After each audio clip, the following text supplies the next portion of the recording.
சிவலிங்கத்தை எப்படி கோர்ப்பாங்கன்னு பார்த்துருக்கீங்களா? இன்னைக்கு அதை தான் பார்க்க போறீங்க.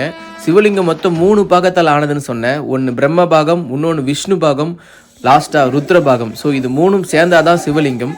அன்னைக்கு அந்த 3ஐயும் பிரிச்சதை பார்த்துருப்பீங்க. இன்னைக்கு அந்த 3ஐயுமே எப்படி கோக்குறாங்க அப்படிங்கிறத பாருங்க.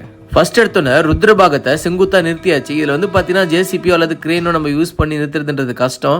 அதனால இந்த செயின் அண்ட் புள்ளியை தான் யூஸ் பண்ணி ரொம்பவே கஷ்டப்பட்டு நிறுத்தியிருக்காங்க.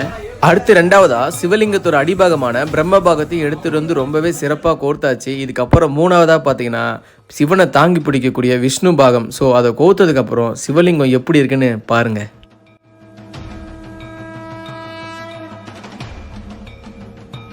ஜலகண்டேஸ்வரரை கோர்க்கும் போது ஜலம் இல்லைனா எப்படி?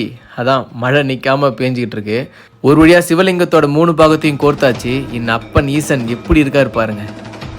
சிவன் கோயில் கட்டுறதுங்கிறது சாதாரண விஷயம் கிடையாது. அதுக்கு பல தடைகள் வருங்கிறது உண்மைதான்.